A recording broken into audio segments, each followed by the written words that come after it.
house.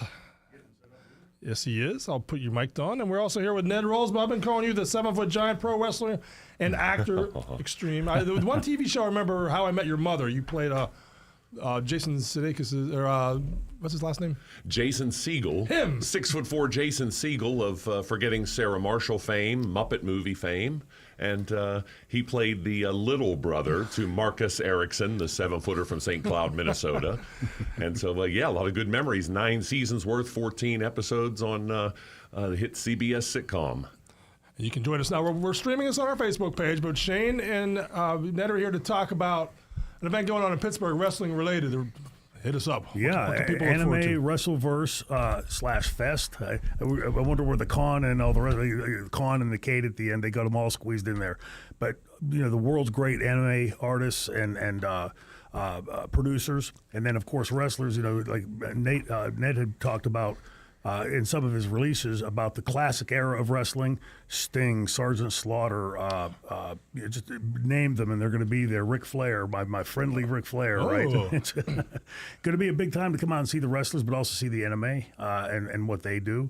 And then right after, of course, we've gotten set up over at the Helltown Brewery, a little bit of post-convention fun with new drinks, a new drink named for the franchise, and a new drink named for the Queen of Extreme. And we're going to have a little party over, get-together over at Helltown. So it's going to be a really, really big weekend for us. What's in a franchise cocktail? What's the special ingredients? Is it basically? Well, everybody at Helltown Brewing at 1700 Penn Avenue in the Strip, the heart of the Strip, across the street from Woolies and our friends at Mancini's. Yep. A great spot, a lot of great beverages. They are rolling out the red carpet for us. And so we're going to do happy hour specials, 2 hours. We're doing $2 off their core drafts, which are a great selection of hazy IPA, their brown ale. They've got some really great drafts. So $2 off core drafts. And then we'll do the featured drinks. So for our ECW original founding member, they're doing a ECW original old fashioned. So the traditional old fashioned beverage. Old? Is that what that means? I didn't take it that way. It just means he's the original founding member of ECW, the OG. The captain of the team, the man who took the NWA title from around his waist and threw it down onto the ground and said, "They can all kiss my ass," and gave birth to the era of Extreme. And so at a moment like that needs a beverage with a stiff kick like an old-fashioned. And so we have the old-fashioned for the EC-Dub original. And then we also have a cranberry spice mule, and we're calling that the Queen's Merry Mule for the Queen of Extreme, Francine. So it's got a cranberry good, spice. By the way, that looks really good still. Oh, yes. Queenie Pooh.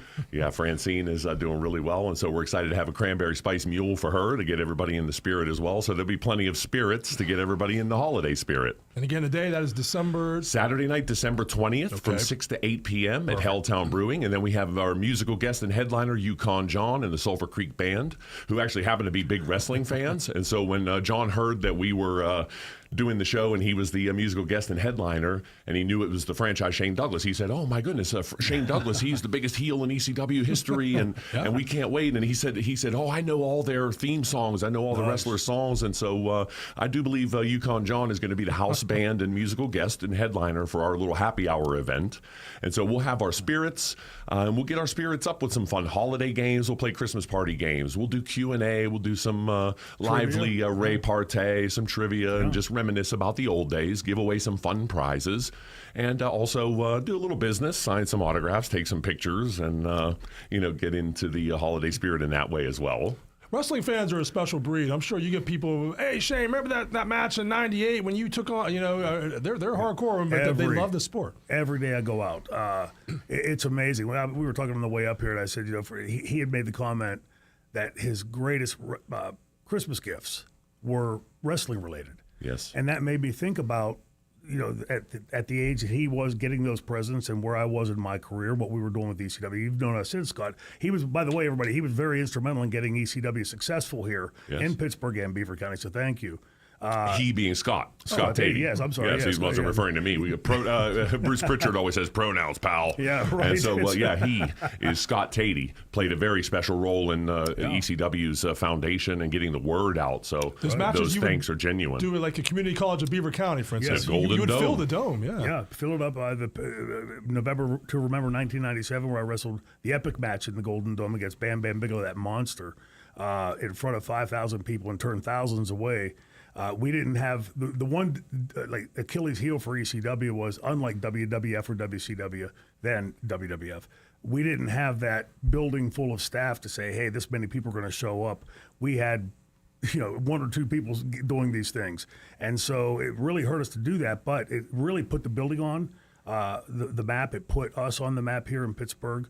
And, of course, being a fan of the late, great living legend Bruno Sammartino, and of course, our trainer, me, Mick Foley, Mark Curtis, Brian Hildebrand, Cody Michaels, trained by Dominic Taducci, just really one of the great trainers. So, like where I sit in my career now, that I hadn't died yet, right? Like so often happened in wrestling, and that I had that real golden opportunity to learn from guys like that. It was just astounding. And looking back, it's really humbling to look and see, like Ned was talking about on the way up here, we still hear an ECW chant. The ECW went out of business 20 plus years ago, and you don't hear a WWF chant, a WCW, NW, and those were all great companies, don't get me wrong, but something in that little bingo hall company transformed the business, and that we're still remembered today as like, thank you, people. Incredible. What made it special? What was ECW different than what was then the WWF? I let the fans say, but we pushed the envelope on everything. I think it was something that sort of hadn't been seen before or done before. I think that the pro wrestling business was sort of evolving into something that was a little more cartoonish, a little more caricature, and really aimed toward the little ones and the kids. And of course, the toys and the action figures and those characters, I mean, it makes perfect sense and it's a perfect pair. And yet there was an entire segment of the fan base that enjoyed something different about the pro wrestling. And so the violence, the edge, the more adult themes, the brutality, all of it, the entire package, the barbed wire, everything. If you think about it, like the three of us, if wrestling was coming to town tonight and it was a cartoony example of that, we're probably going to go out to a bar someplace and have fun. Those fans have been cut out. We decided to bring them back in. It's also noteworthy to mention that in 1993, when the fledgling year of the company, the same year UFC was having trouble getting out, they couldn't get out of New Jersey because both of us were being likened to being like a human cockfight. And so they did the right thing, adopting the gloves, not against the joints. The referee could stop the match. And the UFC is, of course, what it is today. In wrestling, we had gone to men being hatched out of eggs and turkey outfits. And right, having bizarre careers, the plumber wrestler. They wanted you to be, what was it, like Dean Duncan? Dean Douglas, yes. Okay. The world's smartest man. I've got 7 PhDs. And when they said that, I said, you know how long it takes to get a PhD, right? So it's 7 at the age, I was like 30 at the time, like not going to work out. But again, it's cornballing that we would not go to. If ECW was coming, we would damn well go see that. And the talent that we had there, it was amazing talent. And I mean this from the bottom of my heart. In my 43-year career, if I could only have had one dressing room, one locker room, nothing. I stood with giants in the others. They're phenomenal.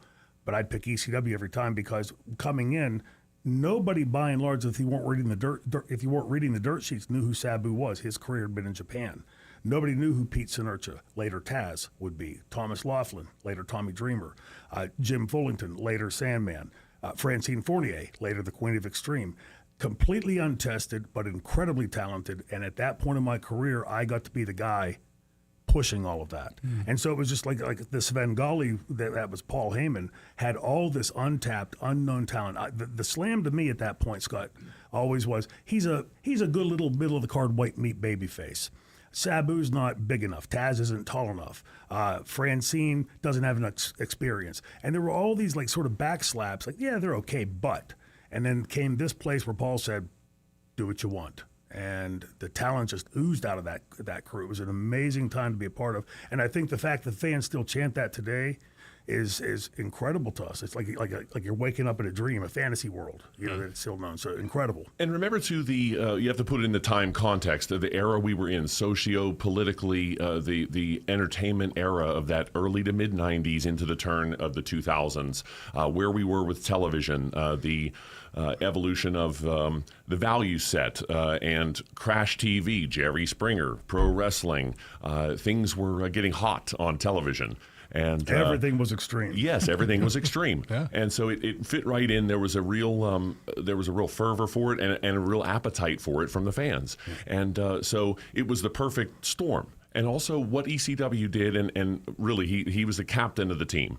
And so they had this group. They were, God bless them, they were a ragtag group of wrestlers who had a leader who had, to put it in sports terms, he had NFL experience. He had NBA experience. He was on the big stages. He had, all that mileage on the tires already. And so to have somebody like that be the guy with the title, the guy who's the top heel, the captain of the team, the leader of the group, it lent a level of credibility to their product that would draw in fans, that would keep the fans.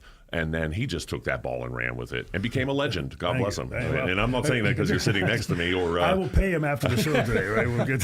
What is the art of being a heel? What skills set do you have to have for that? Well, unlike today, where and again, don't mean this to slam. I'm just commenting on what I'm watching. There is a kid named MJF in AEW.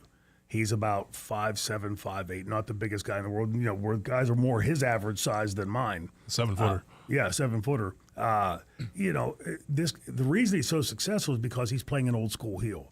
I had never been a heel, but one of the names Ned left out a second ago is the amazing, legendary Terry Funk, who was one of the all-time great heels in wrestling, and he was the lead babyface in this inverse world called ECW that I got to work with, and so on a nightly basis, all that experience that I had from the other side of the line, suddenly I'm on this side of the line, and I've got the greatest teacher in the world to teach me that with Terry Funk. It's really just going out. I've always said it's a lot easier to make people hate you than it is to make people with time. If you have a lot of time, you can get people to like you. But Scott, why are you wearing that shirt this morning? What a prick. But it's because of that. Like I knew, and I had worked with some great heels in my career, so it was easy for me to go in my head where I had this visual log of all these incredible matches: Harley Race, Ric Flair, just a litany of Iron Mike Sharp, he was one of the lower mid-card guys, but a great worker. Pez Whatley, Black Bart, guys that I had the chance on a night-to-night basis to work with. And so coming out of Dominic's school, I knew how to do the moves, but I didn't know when to do them, not do them, speed up or slow down, look at the camera, there's a camera out there. And those guys would go, hey, kid, tonight you had your back to the camera. And so on a nightly basis, 350 nights a year plus, these guys are telling me stuff like that. And so each night when Steamer and I would get in the ring after, or the car after, to go back to wherever we were, he would always drive, and he would tell me, okay, tonight, he was never critical. Tonight you really screwed up. Even when you did, he'd say, okay, tonight, when you did that, what if right before that you'd have thrown, say, a body slam and then grabbed a whole headlock, let it breathe for 30 seconds, and then do this. And I'd be looking at the night sky out the window, and I could literally visually see what like I'm watching a television, well, my God, that would have been great. And that was the kind of teaching that I got. So here came this fledgling company that couldn't afford to go out and get $1 million guy. I was teaching at the time, so my coming in rate would have been far lower. You were a substitute teacher. No, not full time. Oh, was it full time? I did subbing when you and I first met. Okay. But for the BVIU, and then later we get an emergency certificate from Pennsylvania to teach that class for 3 years, and then went to Beaver and taught for an additional 3.5 years before I got out. And honestly, really sad. I won't even get into the education thing right now, but public schools are in a real bind right now with what they're teaching, not teaching, et cetera. But for me then to walk back into wrestling, I sort of had that wake up call, like, hey, this 9 to 5 stuff is a little bit harder than going, and getting beat up. Or beating people up, and that you could actually do it and have fun. But for those of us that got into wrestling at that time and learn from those people, I hope the fans could see the joy that we were having in the ring. I asked my first tag team partner, Davey Haskins, a few years ago. We were in me, Ron Simmons, Davey Haskins, and King Carl Ferguson. We drove hours and hours and hours every single week in the old UWF, Bill Watts' territory. And I said, when we were doing that, did it seem hard? Because we were like 14-hour drives almost daily. And he went, no, man, we were in the car cutting up, having fun, and living our dream. And I thought about that. It was, boy, I could snap my fingers and go back, it was great. We're going to go to a break. We come back. We're going to talk with Shane Douglas more about how a kid from New Brighton became a pro wrestling champ. And then, Ned, I want to talk to you about how you've taken your height and you found a way to make an acting career, a wrestling career. Yes. I see how many photos do I see you with celebrities all over the place. So yes. We're going to get it. You're a Hopewell guy. Am I right? You're a Hopewell? Yes, sir. Hopewell Viking. So stay there for more right after this break. At Old Garage Door. Call on Robin and her team of expert installers at Electric Garage Door Sales in Monaca. Dial 724-774-3200 and your door will work like a charm. Featuring CHI quality garage doors, LiftMaster garage door openers, and over 50 years experience. Robin and her team will get it done right. Electric Garage Door Sales. Give them a call at 724-774-3200 or find them online at electricgaragedoorsales.com. We're talking with Art Cornell from Beaver Cemetery and Mausoleum. Art, tell us about the cremation garden at Beaver Cemetery. Our cremation garden is a very affordable burial option for families choosing cremation. Burial in our cremation garden provides a 62% savings over a traditional burial. Why do some families choose cremains burial over options like a decorative urn in their home? More people today are opting for something long-lasting. They want the ease and lower cost of cremation, but still want to memorialize their loved ones in a more permanent way. And your cremation garden gives them an affordable way to do this? Yes. In addition to a 62% savings over traditional burial, our cremation garden gives families a place to visit today and preserves their family heritage for generations. And everything your family owns at Beaver Cemetery will be protected by our Perpetual Care Fund. Friends, you can learn more at beavercemetery.net. When accidents and injuries happen, you need the experience and insight of the legal team at Luxembourg, Garbett, Kelly & George, a law firm of AV-rated attorneys and super lawyers. Luxembourg, Garbett, Kelly & George, helping you put your life back together. Attorney Joe George. You worry about getting better. You worry about taking care of the medical side of things. We'll take care of all the legal side. I don't want you worrying about whether a letter needs to go out to an insurance company. You worry about getting to your doctor's appointments. You worry about getting your physical therapy appointments. You worry about getting better. If you have to have surgery, you worry about take you back and forth to the surgical center or the hospital. And all those things, I try to put my client at ease from the standpoint of, look, this is where things are going to go. You just worry about getting there on your side of things. For your initial consultation, call the law firm of Luxembourg, Garbett, Kelly & George at 724-658-8535 or online at lgkg.com. Luxembourg, Garbett, Kelly & George, keeping promises for over 80 years. Step through the gates of Beaver County's sweetest castle, where chocolate is handcrafted and enchantment fills the air. For more than a century, the family at Roseland Candy Castle has been creating confections fit for royalty. Rich, buttery caramels, velvety creams that melt like magic, and our legendary chocolate-covered pretzels, beloved across the land, whether you seek a treasure for yourself or a gift to share the joy. Every bite tells a tale of sweetness and tradition. Visit Roseland Candy Castle in New Brighton or order online at roselandcandy.com. Because at Roseland Candy Castle, every taste is a royal delight and every visit feels like a fairy tale. Roseland's Candy Castle in New Brighton, which is the hometown of our wrestling star in studio, Shane Douglas. Also joined by Ned Rolsma. I think of New Brighton, I think of you. You're one of the first. Is that right? Kind of associate you two. Yeah. So how did it happen? How's a kid grow up watching wrestling and become a wrestling champ? It's the craziest story. It's 1978. My friends and I all grew up loving wrestling, growing up watching Bruno in studio wrestling. And a kid had gotten his picture in Pro Wrestling Illustrated, which we read every month. And it was vines and carpet. We were all pretty handy and thought we could build a better one. So we went to the junkyard, borrowed a few things, and built a pretty darn good little wrestling ring. And a few weeks later, we're sort of bored rolling around in it. And what are we going to do with this ring now? Where are we going to store it? And I remember Jerry Lewis on the Labor Day telethon for Muscular Dystrophy would always say, hey, kids, have a backyard carnival, make $5-10 and send it in. So I blurted out, let's have a backyard wrestling show, not even knowing that would become a thing years later. And met the woman, and I always mention her because I'm sure somebody out there is listening, and if so, what an incredible person you knew. Her name was Angeline Paparella.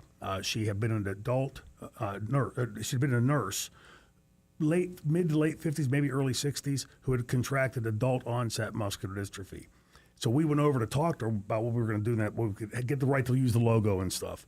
And she called me the next day because at 13, I was the oldest in the group. And so she said, there's a wrestler that lives locally, he's an Italian guy. I said, Bruno Sammartino. She goes, no, it's like Dominic DiNucci. Turns out he lived 6-7 miles from my house. Well, you can imagine I'm like a dingleberry out there, right? And he was always on the road. And my mother took me out, and his wife, Janine, said, Dominic's not sure if he'll be home that day, but if he is, he might stop by. That didn't sound very certain, so we were afraid to advertise. We had 4 matches. During the first match, car pulls up, and this humongous man, not quite as big as him, but not far behind, getting out of that car. Really? And meeting Dominic, he had the pleasure of meeting. Did you ever meet Dominic? I had a beer with him a couple times. Bingo. I had a friend want me to go to the Super Bowl. He wanted me to spend $2,000. Dominic said, if you pay $2,000 for a football ticket, I will kill you. Yeah, that's Dominic. That's Dominic, yes. He loved people, loved talking to people, but it was just, I didn't need a second dad. I had a great dad. But he became a father figure to me, just training with him and everything. And honestly, it was a career I'd never planned on. My plan was to get out of Bethany, go to either Harrisburg or D.C. and work in government. And I was about a month away from my school loans being due. And $77,000 at that time was like $77 million. Eddie Gilbert called from Texas and said, Bill Watts wants to bring you in. I said, absolutely. My thought being, I'll do it, and when the economy picks up, I'll come back home and get back on track. And as they say, like, here I am 43 years later and have had a blessed career, and all of it built on Dominic's shoulders, Bruno's shoulders, and all those guys I've worked with. I've been blessed to have amazing teachers at every juncture. So that's how a kid from New Brighton can break into that. Back then, you know, Scott, there was no building you went, hey, this is where you apply to be a wrestler. What are you going to go in and go to school for a couple of weeks? But I remember how Dominic DiNucci ended up in Beaver County. He was driving on Route 79 to a match in Buffalo, and he pulled over at a gas station. And someone gave him a tip. There was a piece of property that was going on sale for auction. Auctioned out. He and his wife went the next morning. Yeah. He bought it for $19,000. They were going to go back to the hotel, and the lady that owned the house said, no, stay here. And they sat there all night talking about the house being when it was built and everything. It's really a cool story. And he spent the rest of his life until he passed away there. Beaver County's own. Yeah. Wow. Now, Ned, let's talk about your career. And wow, thank you. As you say on Instagram, I am 7 foot. Yes, yeah. You're I'm leaning 7 feet. into that. Yes. It's a tall shadow you make when you do. But. Well, I probably 6'7" should. and 7'8". Don't let him kid you. Well, I wear thick socks and big shoes, right?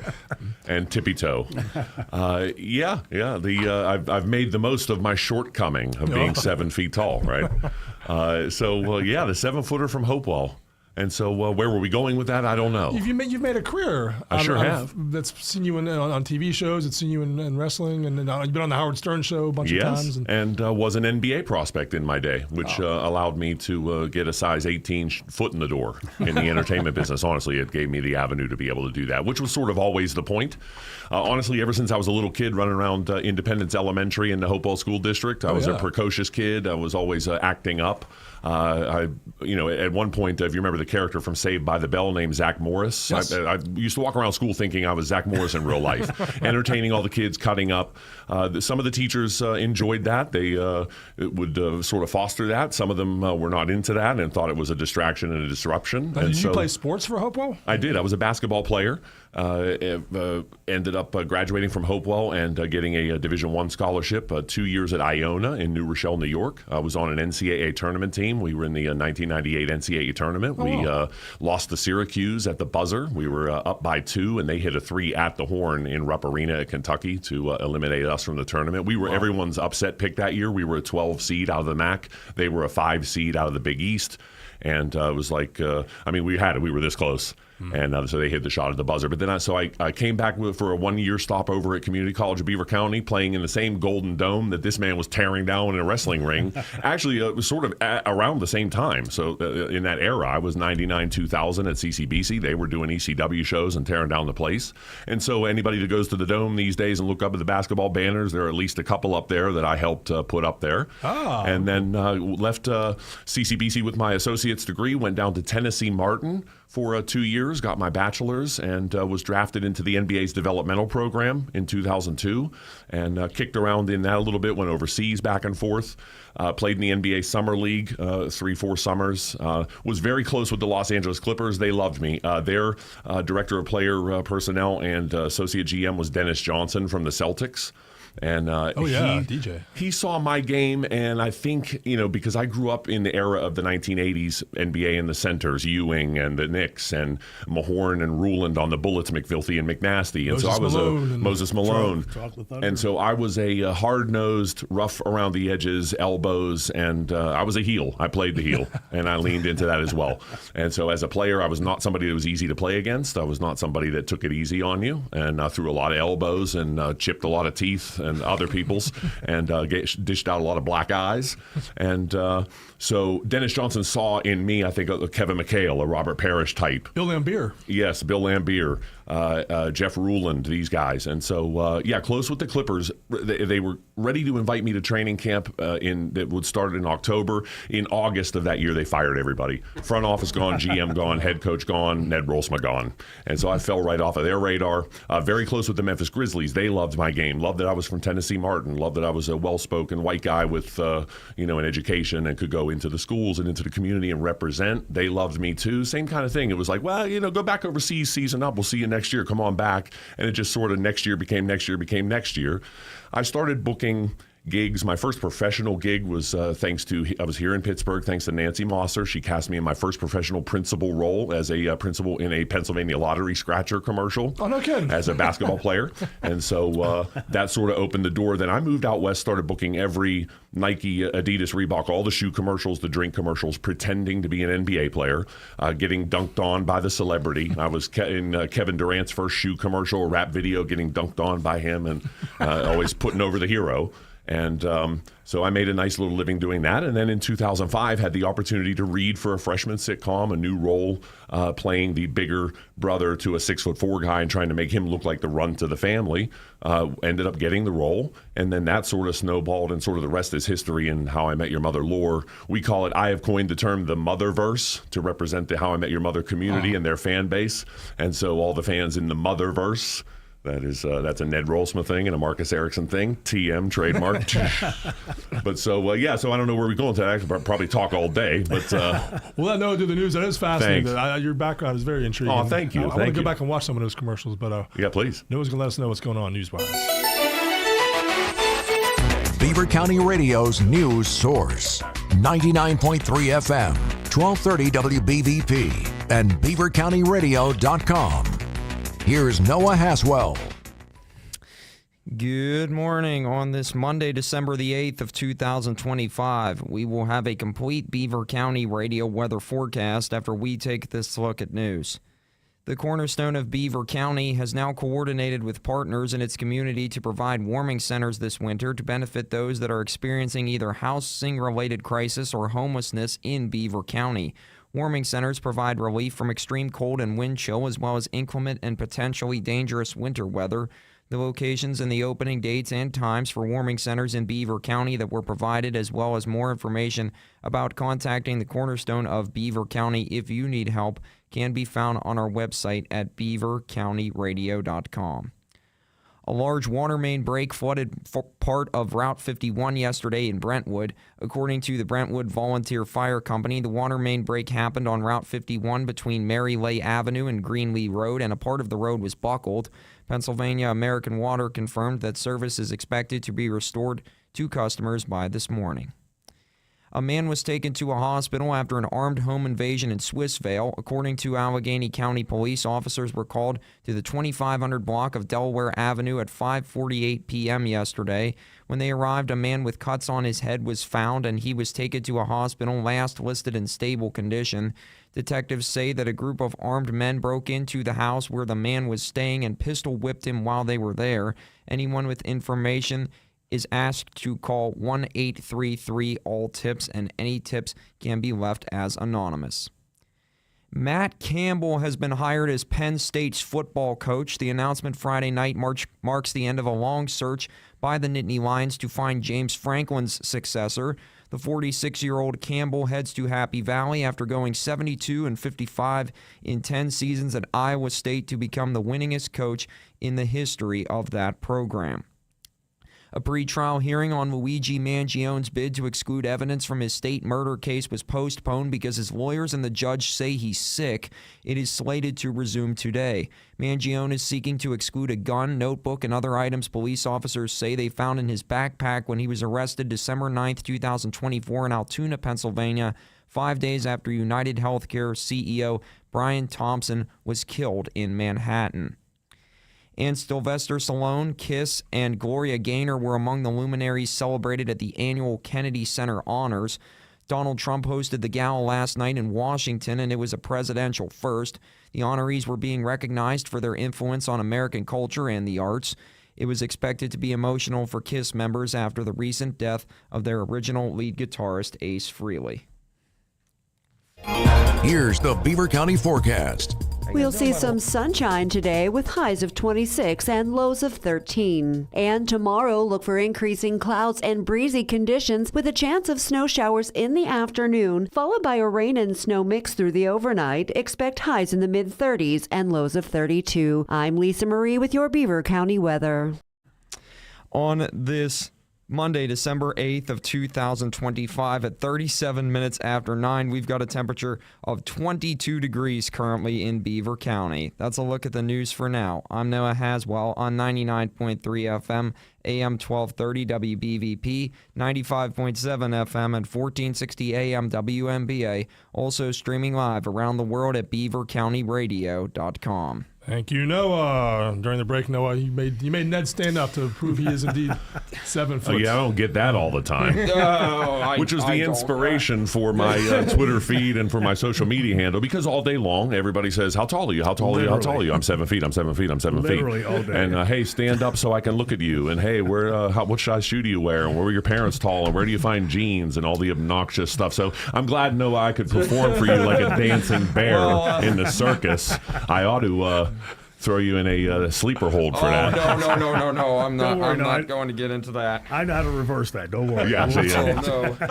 How's the weather up there? Do people still say that? Or? All of them. The weather is outside is frightful, but the fire is so delightful. And since we've no place to go, Beaver County Radio. Oh, wow. We have a new You jingle. should book him for the concert, Scott. We have a On concert. the 19th. I mean, the concert was in my backyard, my alma mater, Hopewell. I did not receive a call, an invitation, or anything, so I won't take that personally. Well, but right. maybe next year, eh? Holly Jolly, we'll get you involved in that for I sure. would love that. And I saw you guys both throw the metal horns up when he mentioned Kiss, and Oh, yes. had to be Ace Frehley fans, I guess. Absolutely. Yeah. Yes. Sad to see that unfortunately, he left us and didn't get to have his Kennedy Center honor. They put the medal on all the rest of the founding members, and Ace wasn't a part of it, but they're in memory. Yeah. I'm one of those old guys that remember them, like in their first go around and getting big. And, the dynamic between Paul and Gene and Ace and Peter, how those guys sort of fell away from the group. Back then, if you remember, Scott, they were hated by the mainstream. Mm-hmm. They're not a real band. They're a gimmick. They're a garage band. Well, for being a garage band and no talent, they made, 50 plus years and a lot of money at it. As Gene would say, right, it's not the wrestling hobby, it's the wrestling business. But the music, Ace Frehley is bad. We were talking about that pulling in here earlier. He really was the soul of the music that originally got them over. If you go back and look at his early writing for Deuce, Got to Choose, just some amazing, and his licks. And then you see the impact he's had on all these current guitar gods. Kennedy, I told him coming in, when I heard Kennedy Center, I'm like, okay, this is like a time slip somewhere. How did they get into Kennedy Center, right? But it's cool stuff. Really cool. We're joined by Shane Douglas, the franchise wrestling champ, and Ned Rolsma, wrestler, basketball player, actor, true Renaissance man. Bon vivant. For some, there you go. For someone just tuning in, though, you guys have an event coming up, public event, December 20th in Pittsburgh. Kind of reiterate what's happening. Well, first and foremost, we have a 2-day convention at the David L. Lawrence Convention Center. That's Saturday and Sunday, December 20th and the 21st. Animeverse/Wrestleverse. It's a combination of all things anime, gaming, and pro wrestling. Cool. There is a who's who of pro wrestlers going to be at this event. Let me name drop and rattle off some names. Number 1, Ric Flair, Woo, the Nature Boy, 16-time World Heavyweight Champion. Not the franchise's favorite, and justifiably so, but Ric Flair. Sting doing his final appearance in Pittsburgh in the War Paint. Sting is going to be done done doing War Paint Pictures meet and greets. So if you're a Sting fan, this is going to be your last time to see him in Pittsburgh with the paint on. So Sting will be there. Mick Foley, Mick's going to be in his Santa getup. So he'll be doing photo ops as Santa, Saint Mick. So Mick Foley, former Dominic DeNucci student, and Mick Foley will be there. The first African-American world heavyweight champion in pro wrestling history, Ron Simmons, a great friend of ours, great guy, will be there. The Hardy Boys, Matt and Jeff Hardy, they're fantastic. Current TNA World Heavyweight Tag Team Champions, and those two guys are among some of the best in pro wrestling at the convention part. They sign every autograph, meet every fan, say hello to everybody, take every picture. They're fantastic. We'll also have Trish Stratus, Lita, Jerry the King Lawler and Jim Ross, Kane, Kevin Nash, Kurt Angle, Mouth of the South Jimmy Hart, and of course, not to be forgotten in the mix, the franchise Shane Douglas, 5-time ECW World Heavyweight Champion and the founder, the captain of the team, and the head cheerleader, the queen of Extreme, Francine, will be there as well, signing autographs, shaking hands, kissing babies, seeing everybody, and having a great time. And so that's 2 days at the David L. Lawrence Convention Center. Then concurrently with that, we're going to throw a little party. It's going to be the greatest Christmas party in Pittsburgh this year, honestly. It's shaping up to be something very special. Saturday night, December 20th, 6 to 8 p.m. at Helltown Brewing in the heart of the Strip, 1700 Penn Avenue. They're rolling out the red carpet for us. We're doing our hardcore holiday happy hour, which is a lot of alliteration and I think 4 H's in there. Normally 4-H gets you a pig and a cow and a blue ribbon at the fair. Translates to double fisted, right? It does. So just hardcore. Not Triple H, not Triple H. Yeah, no, not Triple H. Not Triple H, who co-opted the franchise's gimmick to become the game. Wrestling fans, you know what I'm talking about. But yeah, so it's 4 H's. And so hardcore holiday happy hour at Helltown. We're going to do the drink specials we talked about before, a full happy hour. We'll also play some party games. We'll do Q&A. We'll do some business and sign some autographs and shake hands and take pictures. And it's just going to be a lot of fun. What we're doing is we're combining wassailing, which is the great Old English tradition of getting together and gathering for the holidays and spending time with loved ones and reminiscing about the old days. And wassailing originated in Old English as a way to bless the fruit trees in the orchard for a bountiful harvest. So shout out to my dear friends in Hopewell, the McConnells, who have the McConnells Orchard and the greatest apples in Beaver County and the greatest peaches in Beaver County, by the way, too. Full produce. Love the McConnells. So wassailing was the tradition of blessing the fruit trees for a bountiful harvest and then raising a glass and toasting to health and good fortune. So that's what we're going to do. We're going to take wassailing and we're going to combine it with some wrestling. And so I'm prone to breaking into song. So I would tell people, I say, here we come a wassailing among the leaves so green. Here we come a wrestling with stars who are extreme. Love and joy come to you, and to you a steel chair too. And God bless you and send you a hardcore new year. May God send you a hardcore new year. Jazz hands. Ned's looking in the camera. You got to go on Facebook and rewatch this if you're driving here somewhere now. You got to see. Well, I'm speaking to everybody. Radio voice too, man. Thanks. I have a radio face too. Some people would say. I've seen old photos of you. You were more clean cut. Now you got the big bush. Well, I'm trying to make an edgier look. Look, my agent would send me out for roles like Russian gangster, like biker guy, tough guy, bouncer, and I would go and the casting directors would tell me, they're like, you have too nice of a face, the dimples, the smile. You look like a nice guy. You're big, but you look nice. And so I tried to edge the look up a little bit, grow the beard, shave the hair, grow the hair, start the whole wrestling thing, maybe start getting some roles on a Game of Thrones, a Lord of the Rings, some of these more sci-fi and things like that. So if my agent is listening and Beaver County and everybody else out there, let's light a fire under Craig Scagnetti and get me booked on some of these things. But yes. So now we're talking about the thing at the David Lawrence Convention Center. So you'll be meeting wrestling fans, and through the years, what do you hear from them? It's one of those things. It's like second generation, third generation. Parents pass it down to the kids. Why is there such a special connection? It's a great question. First of all, when you endure this long in that business, I think you sort of get put on a pedestal. The question that like most people started asking in the last few years, who's on Mount Rushmore with you? I laugh. I say, well, I'm not. There's a lot of guys I got about 50 guys I could name up there before me. But every, I think, entertainment genre says this. Wrestling fans are the greatest fans in the world. They've stuck with us, in my case, for 43 years.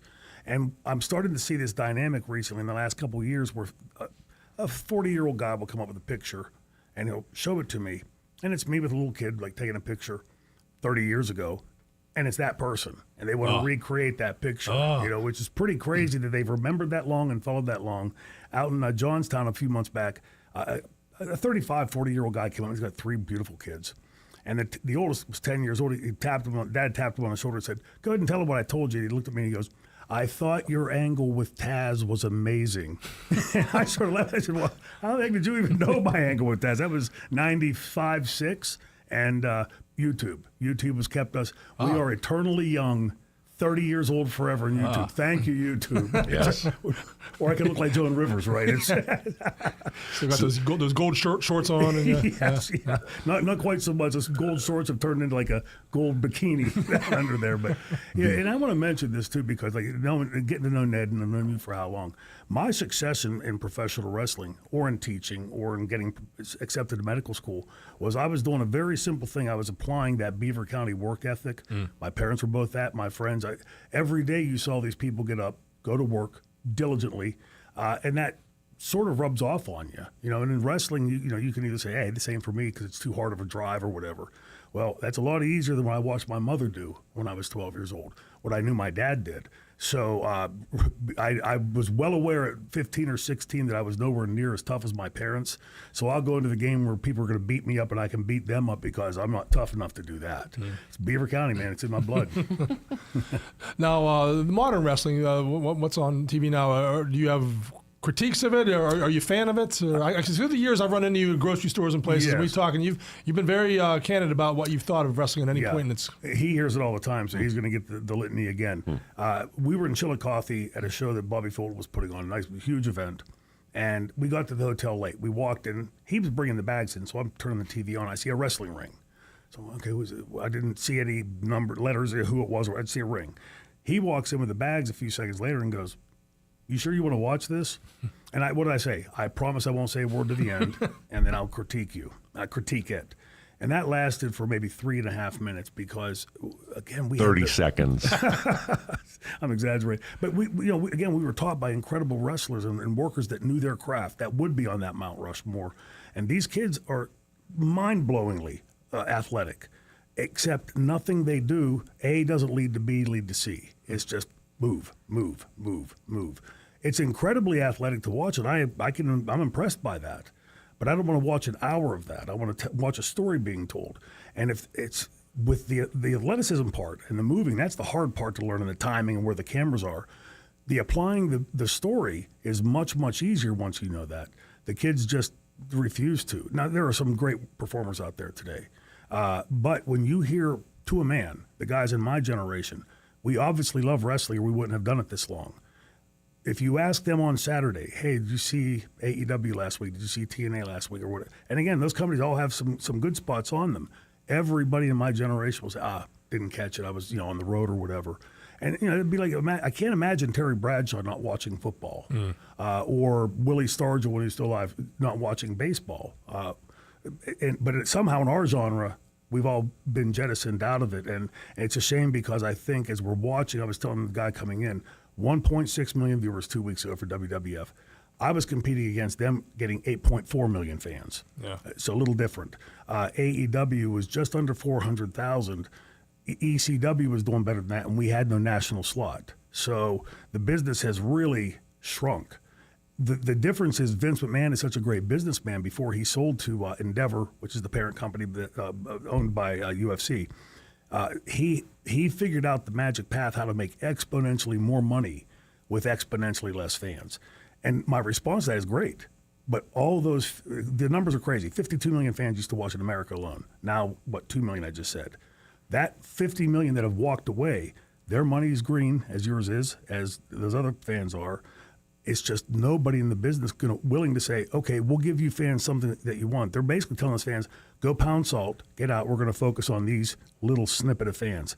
Doesn't make sense from a business point to me. I would say that, professional wrestling is evolving. It's gotten away from being a sport. It's gotten away from being a fight. And it's become something more akin to, it's so heavily and tightly choreographed to the minutia that it really appears like something like a Cirque du Soleil, honestly, which is fantastic. I've seen every Cirque du Soleil show there is. I love the Michael Jackson one and the ones in Vegas, the Beatles one, like the Cirque du Soleil is fantastic.